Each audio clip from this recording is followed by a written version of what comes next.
Bueno, Julito, qué gusto verte. No coincidimos en River en la cancha. Por poco, ¿no? Por poco. Bueno, yo me fui, terminó la Copa del 96, me fui a México y llegaste vos. Sí, y la verdad que a veces yo siempre digo, el fútbol te hace conocer tantas cosas que bueno, la cosa principal es que vos saliste de ahí de River, donde lo conocés mejor que yo. Digamos, sos propio ADN de River. Sí, fue una linda etapa. Hoy ya como entrenador a veces me pongo a pensar, me tocó ser entrenador de divisiones inferiores también de River y pienso en muchos chicos que a veces dejan sus provincias, dejan sus lugares. Bueno, vos también llegaste a Temperley, ¿no? Sí, de Santiago. Sí. Y eso es duro. Lo que sí, por lo que he escuchado, me han dicho que sos zurdo, pero que eras un 10 de esos muy exquisitos. No sé. Bueno, mirá, hay una anécdota, un hincha, mi papá lógicamente me empieza a seguir, yo empiezo a jugar en las inferiores de River, después me tocó una etapa de selecciones juveniles, me tocó jugar Mundial Sub-17, Sí. siempre de delantero, de 9, de 10, y me acuerdo que cuando jugaba en la reserva de River, mi papá se sentaba ahí en la San Martín, y siempre venía una persona que me conocía a mí del club, y le decía, tu hijo va a ser el sucesor del Beto, tu hijo va a ser el sucesor del Beto. Y me acuerdo que, bueno, después debuté en primera y al poco tiempo me quebré en un partido con Boca, un partido de reserva que estaba concentrado para jugar de titular en primera. Sí. Y al final Pasarela decidió hacer un par de cambios. Quedé yo afuera del banco, voy a reserva y me quiebro. Y al poco tiempo, tuve 6-7 meses una fractura de tibia y peroné. Y regreso a jugar a primera y empiezo a jugar de lateral. ¿Pero por qué por lateral? No, de lateral porque en realidad en esa época, época de selección, estaba Ricardo Altamirano, que jugaba de lateral izquierdo y se estaba yendo a la selección del Coco Basile mucho. Y me acuerdo que no había otro lateral zurdo, ¿no? Siempre tenía una zurdita bastante adiestrada, pero también era luchador, ¿viste? Me gustaba tirarme al piso. Era un volante más todoterreno que un lírico. Sí. Y me dijo, ¿no te animás a jugar acá? Me acuerdo que fuimos a Chile a jugar un partido con Colo-Colo y me probó ahí. Y yo quería jugar, la verdad. Me había quebrado, hacía 7 meses que no jugaba. Y le dije, sí, dale, cuando se va Ricardo Altamirano a la selección, digo, yo te... Y me acuerdo que ese torneo, que fue, bueno, yo arranco de vuelta en el 90 y... Esto fue a fines del 92, que yo empiezo a jugar de vuelta. Y todo el torneo del 93 lo jugo yo de titular. De 3, con Ricardo Altamirano siendo titular en la selección argentina. Sí. Una locura. Y esta persona, amigo de mi papá, no le habló más, no se le sentó más. Y yo de un día le pregunté, le digo, che, y él me dice, se enojó porque decía que vos eras el sucesor del Beto Alonso y no me habló más. Me dijo, tu hijo, me dijo, es un gil, así por decirlo de buena manera. Dice, porque él tendría que haber jugado de 10 y se peleó, se enojó y se fue. Pero viste que a veces yo digo, está bueno eso que estás contando porque muchas veces la gente de afuera no ve lo que realmente pasa adentro. Yo venía de Banfield, un equipo donde tenía 2 entrenadores que eran unos fenómenos, Oscar López y Oscar Caballero, esa dupla fantástica. La verdad que tengo... Te interrumpo un poquito. ¿Es verdad que se sentaban adelante de la pelota y le preguntaban, ¿usted cómo jugó, cómo se vio? Sí, te lo juro, te iba a decir eso. Y si vos decías, no, anduve bien, te decía, se anduvo bien. Un desastre fue, usted fue un desastre. Sí. Esa la conozco, esa anécdota. No, o sea que te iba a decir eso, ver esas 2 imágenes sentados los 2 con el profe de Santis. Bueno, a mí una de las cosas que me pasó es que en Banfield cuando llegué a jugar en una corta división y rápidamente en 6 meses hice el salto a primera. Entonces por eso te hablaba y te decía de que, afuera de cámara, que todos tenemos marcado un camino. A veces hay que saber solamente entenderlo. Y saber esperar también. Sí, más que esperar, pero yo siempre digo, al esperar está bueno, ser paciente. Sí, eso es esperar. Ser paciente. Porque no puedo esperar que me llegue todo. No.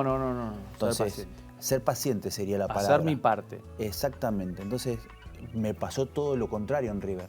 Yo en River llegué y de tener a Enzo como ídolo, tenerlo al lado mío y que me esté dando una pelota para hacer un gol, abrazándome. Y también tuve la capacidad de no volverme loco. Claro, pero yo te quería preguntar qué experiencia del fútbol holandés. Viste que la escuela del fútbol holandés es un estilo de fútbol muy táctico, ofensivo. Si aprendiste, si pudiste descubrir cosas que en Argentina no habías visto. Yo, mirá, cuando me voy primero me voy de River porque me tuve que ir. Esa fue la realidad.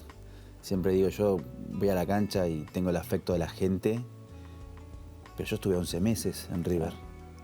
Y la gente tiene la imagen de que estuve 5 años, 6. Aquí hiciste goles. Pero no solamente eso, yo creo que fue un paso muy importante, pero también fue como algo muy de relámpago que fue, claro. Estuve ahí y me fui. Y yo me voy a Holanda porque había visto que había jugadores como estuvo Ronaldo, estuvo Romario, estaba Kluivert, delanteros que eran muy importantes. Entonces yo decía, si estuvo Ronaldo, estuvo Romario, digo, debe ser un fútbol. Algo voy a aprender, dijiste. Y bueno, nada, también era la ilusión de querer irme a Europa, desembarcar en Europa.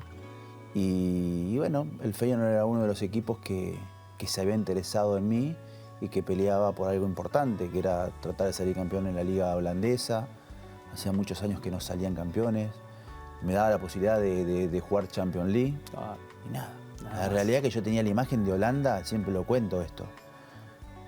Montaña, la rubiecita con la vaquita de Milka. Eso es lo que pensaba. Pero después cuando llegué allá, decía, ¿dónde están las montañas? Frío, porque... Sí. Y claro, después cuando estuve ahí, Nederland. Nederland, que significa Países Bajos. Países Bajos, que estás abajo del nivel del mar. Yo siempre digo, nosotros tuvimos la suerte de poder jugar con jugadores monstruos, sí. ¿No? Y yo veía el fútbol italiano por Maradona. Exacto. El Napoli. Era el Napoli. A la mañana. Era los domingos a la mañana sentarte ahí a ver el Napoli. Y bueno, después fue Batistuta, estaba Abel Balbo, y un montón de otros jugadores, Canigia, que estaba en Atalanta. Y así, viste, como que me quería ir a ese fútbol y había tenido la oportunidad de ir. Sí, obviamente vivimos una transición que fue un par de meses donde no era tan fácil, porque no es fácil el fútbol italiano. Es muy físico, ¿no? Físico y táctico. Claro. Vos que sos técnico, me imagino que te debe encantar todas esas cosas. Pero aparte de eso, había muchos jugadores importantes. Estaba Zizou, estabas Dejan, Del Piero, Totti, te nombro, pero un montón, infinidad de jugadores. Estaba Beppe Signori conmigo en el Bolonia. Pero bueno, a todo esto, a vos que te gusta la táctica, yo cuando te vi esa final ahí en Colón, me llamó la atención de que cómo formaste ese equipo, cómo lo hiciste jugar, el sistema que le diste y llevarlo no solamente a ese equipo, sino a la ciudad a jugar una final, ¿no? A Paraguay. Pudimos ahí arrancar la copa. Yo había llevado que hubo una posibilidad de acomodar un poquito el plantel, pero eso fue después de los primeros 2 partidos de la Sudamericana, porque después a nosotros nos agarra el parate de mitad de año, y yo ahí lo traigo a Fede Lertora, que lo había tenido en Belgrano, y a Rodrigo Aliendro, que lo había tenido en Colón. En Atlético Tucumán. ¿Lo tuviste ahí en...? Lo tuve, sí, a Rodrigo lo tuve en Atlético y lo tuve en Colón. Y bueno, de a poquito fuimos andando ese camino que decías vos. Por eso yo digo que a veces no se valora tanto el camino, sino el ganar, ¿no? Pero yo creo que después, a medida que van pasando los años, uno recuerda el camino y la gente también empieza a valorar un poquito, si bien la espina de haber perdido esa final con Independiente del Valle nos dolió a todos y a mí también, que era el entrenador, que era el responsable, a los jugadores. Me acuerdo que esa final nosotros llegamos a Paraguay después de salir. Llovía mucho ese día, ¿no? Sí, eso fue una locura. ¿Sabés por qué me acuerdo? Hay dos cosas que locura. me quedaron. Primero fue ver al hincha ese llorando en la tribuna y con la canción de los Palmeras. La verdad, te digo, es como que ese día me sentía que era, primero, o sea, hincha de Colón. Eso es lo que me pasó sí. ese día. Y tengo mi hijo de 9 años también, no sabés, y cantaba la canción y yo veía ese sentimiento de ese hincha y después, bueno, cuando vi el partido, que llovió un montón. Sí, la verdad que fue increíble. Nosotros sabíamos que Colón iba a llevar mucha gente, pero fue increíble copar toda la cancha, llenarla, reventarla. Mirá, nosotros después que terminó el partido, lógicamente estábamos con la tristeza de haber perdido. Y un amigo que había ido de Santa Fe me contaba que afuera del estadio había quedado gente afuera. O sea, había ido gente sin entradas y lógicamente había, no sé, 2.000 personas, 3.000 personas afuera del estadio.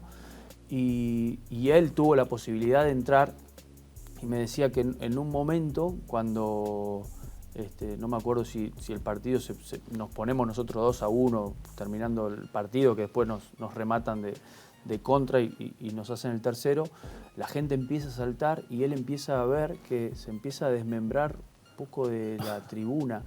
Y él siempre me decía, yo creo que si hubiese entrado más gente, el estadio hubiese corrido peligro.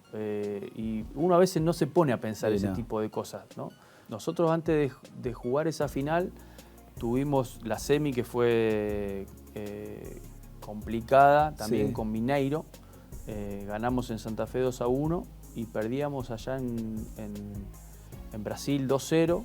Después le descontamos 2-1 y vamos a penales y lo ganamos, ¿no? Lo ganan por penales. Y yo sentía que ese equipo, en los momentos de la dificultad, como que sacaba un extra, sacaba un plus. Cuando te veías que ya estabas afuera, porque varias veces estábamos afuera de la competición porque estábamos perdiendo, sacaban un plus y se reponía y se rehacía. Y en la final, el día anterior, me acuerdo que estábamos haciendo una tanda de penales para terminar el entrenamiento y ya irnos al hotel, porque al otro día jugamos. Y Rodrigo Aliendro me dice, Pablo, me dejá patear 1 o 2 penales más, que bueno, dale. Y los pateó y se me desgarra. Se me desgarra Rodrigo la tarde antes de la final. Y Rodrigo, bueno, hoy lo vemos brillar en River, Aliendro. En ese equipo era una pieza fundamental y tenía una función muy específica. Te digo esto ¿por qué? Porque mucha gente siempre me cuestiona el no haber marcado a Pellerano, que era el jugador que movía todo Independiente del Valle, y esa era la función de Rodrigo. Mirá vos. Y bueno, la gente a veces no tiene por qué saberlo. Y nos pasó eso, perdemos a Rodrigo, lo tenemos que reemplazar por otro jugador que no jugaba en el puesto de Rodrigo y que lógicamente tenía que hacer una función que no habríamos preparado. Claro. Y entrando al vestuario, nosotros lo habíamos cuidado al Pulga porque los últimos 2 partidos no lo había jugado porque había tenido un esguince de tobillo. ¿Me estás hablando de la final? De la final. Sí. Entrando al vestuario del día de la final, el Pulga pisa el escalón de entrada del vestuario y había como un pedazo de césped sintético y abajo se ve que había un pozo y se dobla el tobillo. O sea que yo entro al vestuario, me voy había como una pequeña salita para los técnicos y estaba el departamento médico ahí. Entro y veo a los médicos con una aguja en el tobillo del Pulga infiltrándolo. ¿Qué pasó? Me dice, me doblé el tobillo que estaba lesionado. Así que le digo, ¿y podés jugar, Luis? Me dice, sí, te mato. Me dice, si me sacás, te mato. Así que lo infiltraron y después, bueno, el Pulga jugó infiltrado. el cielo se pone negro, viene Terrible. la lluvia. Eso me quedó grabado. Cuando nos hacen el gol, que es una pelota, un FAU atrás de mitad de cancha, un pelotazo, un llovido, Sí. globo, la pelota se mueve para todos lados, cabecea uno de ellos, hace patito, le pasa por abajo de las piernas a Bien. Gurián y se suspende el partido ahí. Y después está 40 minutos parado, nosotros no sabemos, nos vamos al vestuario, no sabemos si se reanuda. Bueno, todo mal y ahí es cuando vos, como entrenador, decís, esto no es para nosotros. Esto no es para nosotros. Yo me di cuenta ese día que iba a ser muy difícil. Todo lo contrario nos pasó con Atlético Tucumán, que me preguntaste cuando fuimos a ese partido de Quito, que llegamos a Guayaquil, teníamos que viajar a Quito, y bueno, el avión sorpresivamente no nos lo dejaban despegar, tuvimos como Es muy conocida. No, fue terrible. Había pasado hace poco lo de Chapecoense, Sí. lo del accidente aéreo de Chapecoense. Había pasado hace poquito también lo del micro de Huracán que se había también. que como que se había desbarrancado Sí. y que Pato Toranzo, muchos jugadores salieron con lesiones importantes. Y a nosotros nos pasó todo eso. Nos pasó, en realidad, ¿qué pasa? Nosotros después nos enteramos que en la transmisión, decían los periodistas argentinos en Quito, el equipo no llega, no sabemos si salió el avión nadie nos confirma si salió el avión de Guayaquil a Quito. Entonces, imagínate que se había generado una expectativa grande. Sí.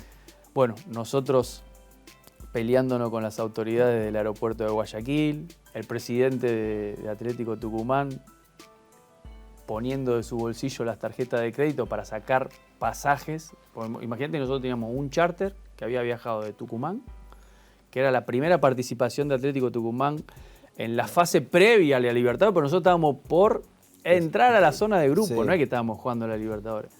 Y él poniendo su tarjeta de crédito, pagándole los pasajes a los jugadores y al cuerpo técnico, con un montón de hinchas que se quedaron varados en Guayaquil. Tuvieron que mirar el partido después de haber pagado su boleto, su entrada, toda la excursión. Nosotros vamos a las corridas porque ya estábamos tarde, ya sabíamos que no llegábamos al horario del partido. Y cuando quieren bajar la utilería del charter y cargarla en el vuelo de línea, el aeropuerto no se lo permite hacer. Aduana, o sea que nosotros nos fuimos sin camisetas, sin botines, no te lo puedo creer. Sin utileros, que los utileros después llegaron más tarde porque vinieron en otro avión. Nos fuimos el plantel, cuerpo técnico y un médico, uno de los médicos. Y me acuerdo con Luis Juez, que era el embajador de Quito,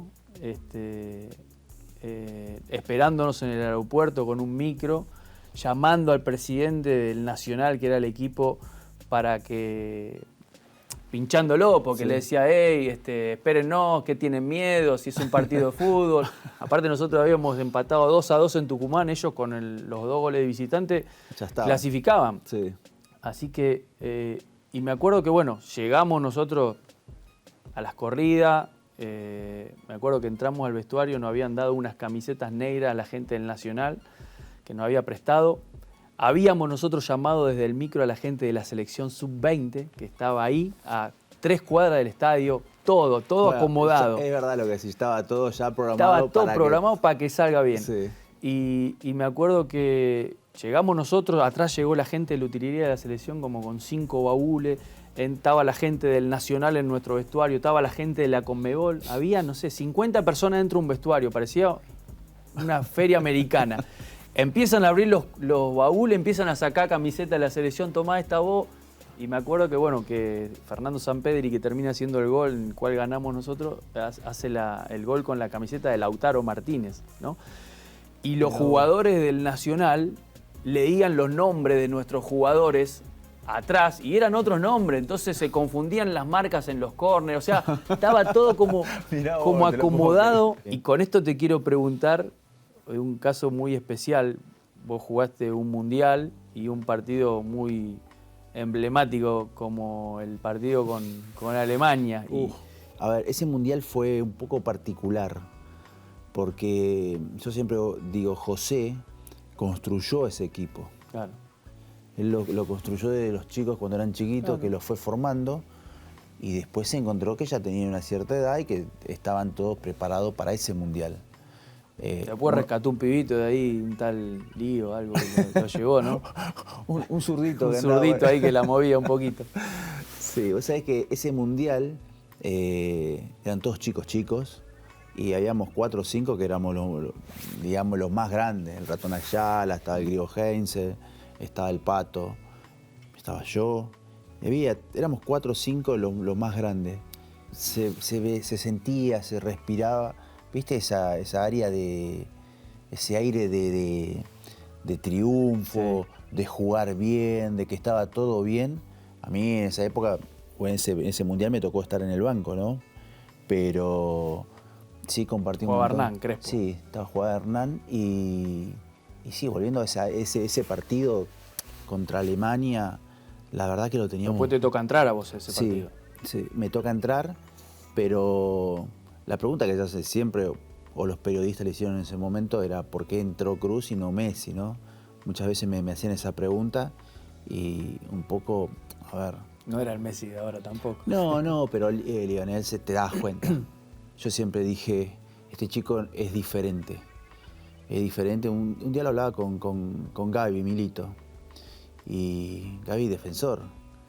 Y viste, y le digo, te encaraba, te tiraba caño, te tiraba enganche y estos se volvían locos. Hasta muchas veces por ahí, viste, se le escapaba un poco y te le daban. Entonces, pero algo que me gustó, que me gustaba por ese tiempo, es que él nunca decía nada. Se levantaba y seguía jugando. Y ahí ya te das cuenta que era diferente. Pero aparte, no solamente por eso, sino también porque llevaba la pelota de una manera, con ese pie chiquito que calza 36, 37, y una pelota, imagínate, y llevaba y no se le iba, y patada de acá, patada de allá. El flaco iba. Por esos años era una promesa. Esa era la realidad. Exacto. Pero no, Argentina creo que ese partido lo tenía controladísimo. Controladísimo. Sí, creo que hubo un antes y un después en el cambio del Pato, ¿no? Que tuvo que... Sí, vos sabés que también... Tuvo que salir. A ver, nunca yo fui compañero del Pato en las selecciones juveniles y es un jugador que siempre quería estar. Sí, a mí, viste que hay cosas que pasan y vos decís, es increíble, pero pasan. Bueno, que justo se lesionó el Pato. Creo que Hernán pidió el cambio, estaba cansado, entonces sale Hernán, entraba yo. Todos se preguntaban por qué no entró Lío, ¿no? Claro. La verdad que si uno va a analizar el cambio, era 9 por 9, Román había salido y creo que entró Cambiaso, me parece. Y la pregunta fue que, como siempre digo, vemos la parte negativa, que quedamos afuera del Mundial por los penales. Sigamos con la línea. Todo tiene un porqué en la historia. Sí. Hoy quizás Lío entrando en ese partido, quizás el resultado hubiese sido por ahí el mismo, no lo sabemos. En esta Argentina campeón, vos tuviste la posibilidad de conocer a algunos que están ahí y realmente me gustaría que me cuentes o que le cuentes a la gente cómo eran ellos, ¿no? Sí. Bueno, a mí me tocó mi etapa de entrenador de inferiores en River, dirigir a Enzo Fernández, a Ezequiel Palacios y después me tocó al Cuti Romero en Belgrano de Córdoba. Y bueno, experiencias distintas. Por ejemplo, la de Enzo Fernández lo tuve a los 11 años. O sea, Enzo era la réplica de Ortigosa, así como te lo digo, literal, un morrudito, medio gordito, sin cintura, un mapa en la cabeza, siempre jugada de 5,